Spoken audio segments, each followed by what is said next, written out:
আসসালামু আলাইকুম guys and welcome to Facebook page YouTube channel. তো এই মুহূর্তে আমরা আছি শাহবাগে। একটা টিপ নিয়ে আসছিলাম, যার কারণে এদিকে আসা। এখন বাজে সকাল 10টা।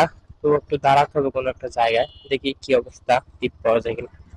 And আজকে কিন্তু চলে আসছে রাজুক চত্বরে। যেহেতু রাজুক চত্বরে আসছি, চলেন চত্বরটার সামনে যাই and আপনাদের সাথে একটু কথা বলি।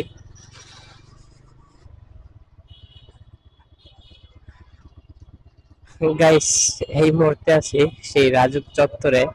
And দেখতেই পাচ্ছেন এই মুহূর্তে এখানে হচ্ছে এই মুহূর্তে একটা দল 43তম বিসিএস এর গ্যাজেট বঞ্চিত নিরপরাধ ক্যাডার অফিসারদের অবিলম্বে গেজেটভুক্ত করে যোগদান নিশ্চিতকরণ ও সরকারি চাকরি ভেরিফিকেশন নীতিমালা প্রণয়ন ও বাস্তবায়নের দাবিতে আমরণ অনশন। রাজু ভাস্কর্য, ঢাকা বিশ্ববিদ্যালয়। আসলে গাইস কি করবো, সেই ছাত্র আন্দোলন হওয়ার পর থেকে এই জায়গাটা ছিল বাংলাদেশের সব থেকে সুশীল একটা জায়গা বলা যায়। আর ছাত্র আন্দোলনের আগ পর্যন্ত বলা যায় এটা, আর ছাত্র আন্দোলন পর্যন্ত মানা যায়, কিন্তু ছাত্র আন্দোলন পরবর্তী এই জায়গাটা এই মুহূর্তে বাংলাদেশের সব থেকে নিকৃষ্ট জায়গা হিসেবে পরিচিত হয়েছে। কেননা বিভিন্ন ধর্মের মানুষ, বিভিন্ন বর্ণের মানুষ, বিভিন্ন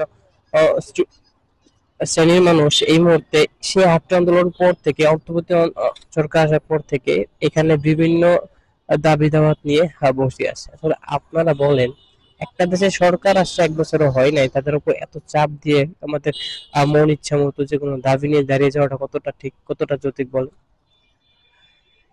এটা এদেশের মানুষ বুঝবে না। এদেশের মানুষ বুঝে যে নিজের অধিকার আদায়ের জন্য যখন তখন নেমে পড়া, নিজের অধিকার আদায়ের জন্য যার তার উপরে চাপ দেওয়া, নিজের অধিকার আদায়ের জন্য যে কোনো সময় দেশের উপর ঝাঁপিয়ে পড়ে। এটা কখনো এজ এ বাংলাদেশি হিসেবে, এজ এ দেশের নাগরিক হিসেবে আপনার কম্য ঠিক না, বা এমন করাটা ঠিক নয়। তো কি বলবো, এই হলো রাজু ভাস্কর্যের, বর্তমানে রাজু ভাস্কর্যের সামনের অবস্থা।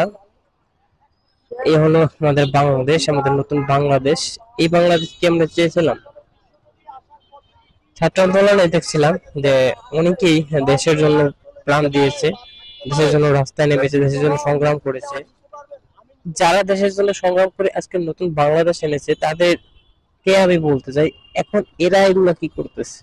ওদেরকেও আমাদের দমানো দরকার, আরেকবার রাস্তায় নামা দরকার, আরেকবার ওদেরকে দমানো দরকার, and চেষ্টা করা দরকার দেশটা আহ, অবশ্যই সবকিছু দাবি আদায় হবে, কিন্তু একটা নির্দিষ্ট প্রক্রিয়ার মাধ্যমে, একটা সময়ের মাধ্যমে, একটা নির্দিষ্ট ব্যক্তিবর্গের মাধ্যমে হবে ইনশাআল্লাহ। কিন্তু এভাবে হঠাৎ করেই একটা চত্বরে এসে এই দাবি দেওয়ার পোস্টার লাগিয়ে আইন শৃঙ্খলা ভঙ্গ করা, ট্রাফিক জ্যাম যুক্ত করা, এবং হচ্ছে রাস্তাঘাটে ঝামেলা করা, সাধারণ জনগণের ভোগান্তি করা, এগুলো কখনো ঠিক না। আজকের ভিডিওতে এগুলো তুলে ধরলাম, কেননা এই রাজু ভাস্কর্য এখন বাংলাদেশের নিকৃষ্ট জায়গা হিসেবে পরিচিত হয়েছে। এই মুহূর্তে দেখতে পাচ্ছেন, অনলাইন বলেন অফলাইন বলেন সব জায়গায় কিন্তু এই জায়গাটার বদনাম ছড়িয়ে গেছে। কেন? জায়গাটা তো কিছু করার নেই। এই জায়গাটাতে আমাদের মতো কিছু মানুষ এই বিভিন্ন সময়, বিভিন্ন দিনে, বিভিন্ন শ্রেণী পেশার মানুষ এই দাবি দাওয়াত নিয়ে দাঁড়াচ্ছে, যার জন্য এই অবস্থা। আমরা চাই এই জায়গাটা আপমুক্ত হোক এই মুহূর্তে বলতে গেলে। আশা করি সবাই সবার জায়গাটাকে বুঝবেন, এবং যারা বুঝতেছেন না তারা একটু চেষ্টা করুন বোঝার জন্য। দেশটা আমাদের, and যেহেতু দেশটা আমাদের, এই দেশটাকে সুন্দরভাবে গড়ে তোলার দায়িত্ব আমাদের। তো এই ছিল আসলে মনে যা আসলো তাই বললাম, and সামনে পড়লো তার জন্য বললাম কথাগুলো।